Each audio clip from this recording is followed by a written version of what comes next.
Alright, so very soon on Global Dokkan, we are going to be getting the EZA for the Prime Battle LR KRILLIN.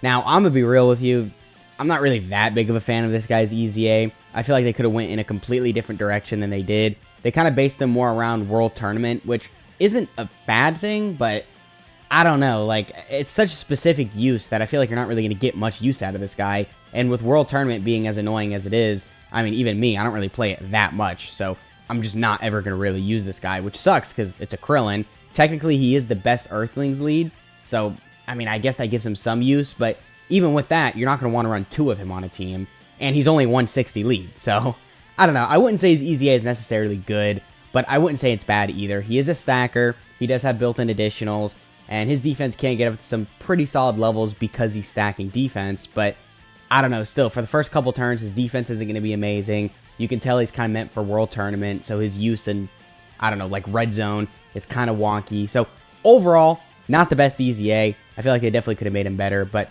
I guess we'll see in today's video how good he's looking specifically. So, with all that said, I guess we can just get right into it. Now, on this opening rotation right here, we have a very good turn for KRILLIN. We're sitting here with 4 out of 7 links, but we've got double support, you know, the Bulma support, obviously that's crazy. And we also have the support from Master Roshi. We're at 306k defense. Okay, so there's a bit we have to go over. So he does get infinite 20% attack and defense on his 18-key super attack, obviously because he is stacking attack and defense. And then he does cause Mega Colossal damage and greatly lowers attack. So greatly lowering attack is definitely good, but in most events, you're still not going to be able to get use out of that. And you might look at that and be like, oh, okay, well, he's lowering attack, he's got the AoE, also he's got the built-in additionals. He could be good for Super Battle Road, but, I mean, maybe normal Super Battle Road, but 300k defense, start of turn for Extreme Super Battle Road, is just not enough. Like, a Super would just obliterate this guy. And keep in mind, that's 300k defense with, what, we have nearly 100% support on this turn. Because we've got 40% from Master Roshi, and then what do we have from Bulma? Basically 40% support. So, yeah, we've got, what, I think 77% support on this rotation right here. And we're at 306k defense start of turn. Not really the biggest fan of that, but I wouldn't say that's necessarily bad. I guess we can go ahead and play this rotation out. I don't want to put Roshi in slot 1, because Roshi's probably going to kill. I guess we can just keep Roshi on rotation with KRILLIN. So because we have a lot of support, Ki is definitely not an issue right here. So we're easily at a 24-key super. Now his damage isn't going to be amazing, but with the additionals, it might look somewhat impressive. So yeah, 7 million. I mean, you know, it's not amazing. I guess we are greatly lowering attack, so right here, that's somewhat solid. But even with that, I mean, still greatly lowering attack. In Extreme Super Battle Road, I mean, it's not going to do that much for you, right? Because then even on his 12-key, he's not greatly lowering attack, so you have to make sure you get an 18-key off with him. And I don't know, it could just get complicated with him, but that wasn't a horrible opening rotation. 7 million. I mean, we did have a lot of support, so I think that's why I'm not, like, too happy about his performance right there, because the support was, like, insanely unrealistic. So we'll see how good he's looking on this next rotation with him, because then we won't have the support from Bulma, I don't think, and then we should look a little bit more realistic. But with him stacking, of course, his stats are going to get higher and higher throughout the fight. So like I mentioned, if you want to bring him in a difficult, like, long event, he might look pretty impressive. If you want to bring him in a Red Zone type advantage, he can look pretty impressive, but I don't think there's any Red Zone stage that he'll have type advantage in where he doesn't also have type disadvantage. Because I'm thinking, like, you could bring him versus Red Zone Omega Shenron, but even in there, there's that STR phase. And that STR phase, well, we'll show it later in the video. I'll just leave it at that. I won't even say anything else about it. We'll showcase him in there. That's what we'll bring him for the difficult event test. And we'll see how much damage he takes in there, because I'm willing to bet one super would be enough just to obliterate us, just one-shot us. But we'll see, right? So I guess just to start going over the KRILLIN's kit, he starts off with 3 key and 160% attack and defense. Definitely good that he gives himself some key. I mean, we had a lot of support on the previous rotation, but the fact that he gives himself, you know, key start of turn is another reason why he's so close to getting a 24-key super start of turn. And then he also gets the 160% defense. Kind of weird he doesn't have a start of turn attack stat, but I mean, he kind of does. Well, he gets it on super, but I don't know. It's still kind of weird they didn't want to give him that. Whatever, I guess. And then he also gets 60% attack when performing a super. And then he gets another 30% attack if it's an ultra super attack. Actually, that's pretty good in terms of his design, because as we've already established, this guy's never not going to be getting an 18 key super. I mean, you see right here, start of turn, we're at like 22 key. So definitely good there. You should easily be able to get an ultra super with this guy. And then he also gets 6 key and then 60% attack and defense when facing one enemy. So obviously that's where the bulk of our key is coming from right here, because we are facing one enemy. But then when you're not facing one enemy, you're missing out on 6 key. So I don't know, it can be a little tricky with him. You're also missing out on the stats. So then that's why even in World Tournament, where you're facing the multiple enemies, it's weird because then you're missing that part of his passive. So I don't know, I can't really tell what they were going for. Well, I can tell what they were going for, but they failed, right? I mean, it's as simple as that, right? So I guess that's a solid buff considering we're facing only one enemy right here. But in World Tournament, in Super Battle Road, it's going to make him look a little bit nerfed. And that's kind of weird because that's where he's... I don't want to say that's where he's going to shine, but that's where he's going to look a lot more impressive, is in World Tournament, in like normal Super Battle Road. So kind of weird with that. But then this guy does also get 20% attack and defense at the start of turn per existing enemy. So the buff starts from the second enemy. So then if you're facing 3 enemies, you get 40% attack and defense. If you're facing 4 enemies, you get 60% attack and defense, and then, you know, so on and so on. And then he also launches an additional attack that is a rare chance becoming a super when there's 2 or more enemies.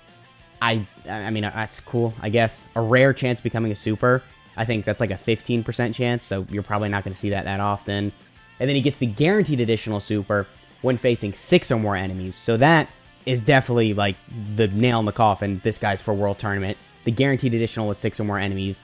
I mean, the only place you're going to get that is World Tournament. So I guess that's pretty useful because, I mean, his additional is doing the AoE. So it's pretty good that it's guaranteed. But still, I don't know. 428k defense on turn 5. I mean, I guess that's solid because then after we super, we're going to be, what, a little over 500k defense. And then we could get the additional that could put us a little over 600k defense. That is 600k defense without guard, without dodge, damage reduction, anything like that. But again, if you bring him in a red zone stage type advantage, yeah, he can look all right. So I don't want to like go off on him too much because it's a free to play unit, right? I don't want to like, oh, he needs to be able to tank every enemy in the game and do 20 million damage because, of course, you know, he's been out for a while. He's just now getting his EZA. Everyone has access to this guy rainbowed. So I don't want to set my expectations too high, but I don't know. I'm still a little disappointed, I guess, because turn 1, he's just going to get obliterated. I feel like it would have been better if he had, I don't know, maybe guard or some form of damage reduction, because they've done that with Krillins in the past. Or yeah, guard would make more sense. They've given a couple Krillins guard.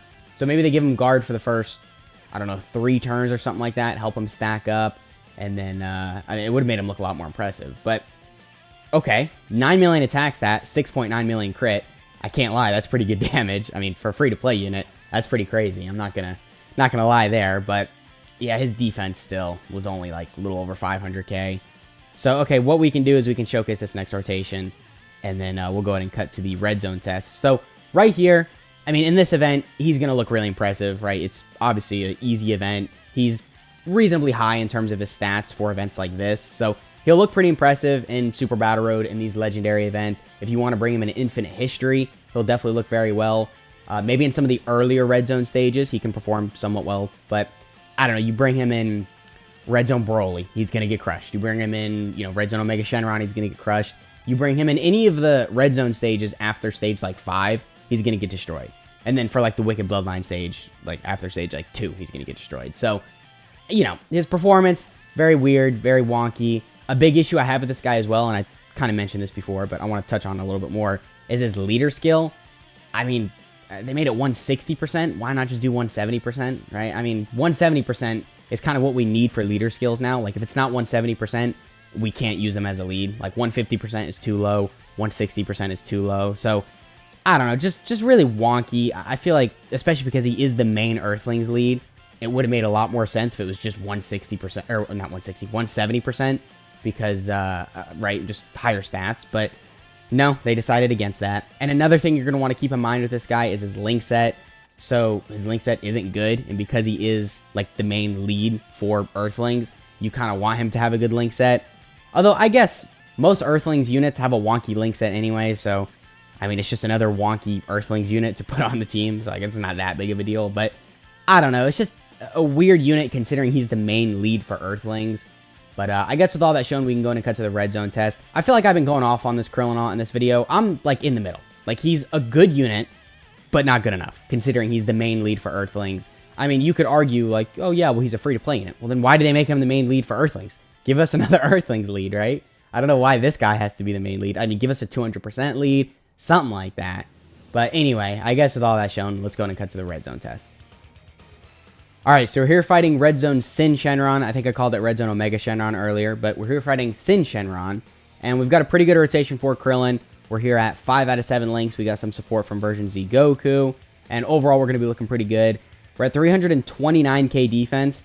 Definitely not the greatest, but we're taking a lot of attacks after we super. And then we get a lot of stats on super. So we should look pretty good right here. I'm going to go ahead and pop Yamcha's active skill, because he does get some stats, technically from an active skill, because it counts as an attack. And I want to make sure he survives in slot 1, because if we get supered first thing, I don't know, we might die. So let's just go ahead and pop his active skill.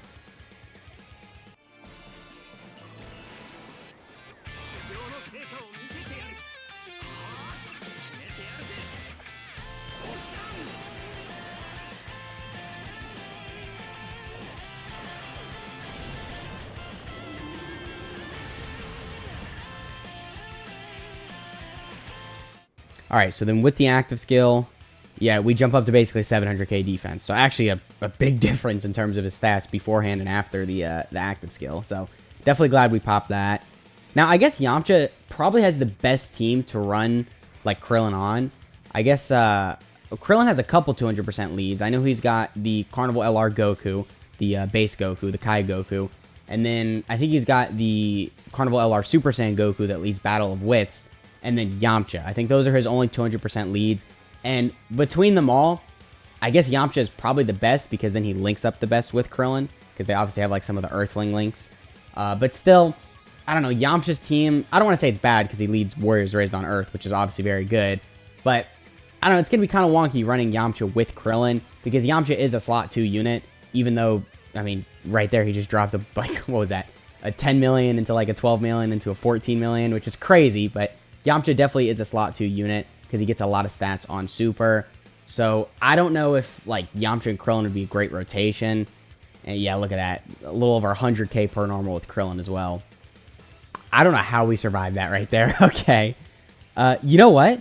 We can get Master Roshi's Revive. Let's do that. Dude, I don't think I've ever gotten Master Roshi's Revive in a video. So yeah, let's get this in the video real quick. Yeah, Master Roshi, a really good free-to-play unit, but he's aged, right?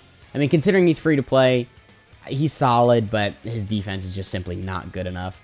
So we'll go to get the revive off, though. It looks cool. And again, I've never gotten this off in a video before. Actually, I haven't gotten this off in a while. I think last time I was really using Roshi was during the God event. Okay, Roshi, you gotta... Did he just... Okay. Alright. A 30% chance to dodge, by the way. Not like 50 or anything like that. A 30% chance to dodge. And I just dodged all of those attacks. And then Yamcha's still with 13 million. Okay, so now that I'm like bringing you know, this team in the red zone test, I'm starting to see Yamcha's a lot better than I thought. Bulma's pretty crazy. And I guess you could run a pretty good setup like this. And if you really want to just throw KRILLIN on the team, I mean, he might work, right? We'll throw him in slot 1 right here. We'll see how good he's tanking. If he takes the normals, which I think we can pop a Senzu Bean. Okay, good, we can. So if he takes these normals after he supers, and by that I mean he takes double digits from them, then I think KRILLIN is good enough, right? Because then bringing him in somewhere like this, where he's got type advantage, he has some use in here. So yeah, 48k, basically 50k per normal before he supers, about what I expected. But then we get the 20% from our 18 key, and then 60% from our passive, and we're still taking 20k. Yeah, so that's still not really that great. I know Omega hits really hard, but I don't know. I mean, still, because we have type advantage right here, I would expect him to look pretty good. And I think we do still have Bulma's support. I'm not sure on that, though. So overall, I mean, yeah, in the middle, right? He took a lot of damage from the STR phase. If we got supered in the STR phase, we would have been dead. And I don't think he'd be able to survive a super from Omega Shenron either. So it's kind of wonky with his use. I've been repeating myself a lot in the video, but I mean, it's very simple, right? Like, you have type advantage. You can look somewhat solid, and like in here, I mean, he looks somewhat solid, 20k per normal after he supered. But then in the STR phase, you got type disadvantage.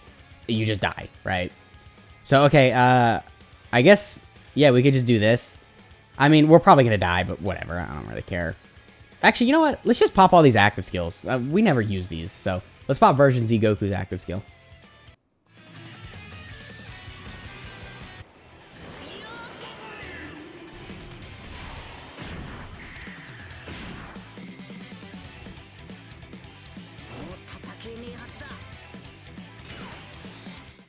Look at that, 6.3 crit. Version Z Goku is still so insane. I love that unit. I can't wait for him to get EZA. He's going to be so busted. Because he's still, I mean, pretty good defensively. And, well, kind of good defensively. He's good defensively considering he's also supporting. I'll say that. And his attack stats can look pretty impressive as well. So, okay, yeah, we'll just play it like this. We're probably going to die, but, I mean, it is what it is. I think Yamcha, if he doesn't dodge, is going to get crushed right here.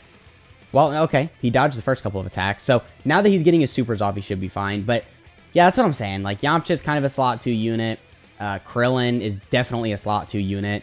He's not even that great in slot 2. So, you know, it's just who you're going to run Krillin with can be wonky. I mean, there is Bulma. Definitely very good. But Bulma's only been on 1 banner so far. So, you didn't pull Bulma, which most of you...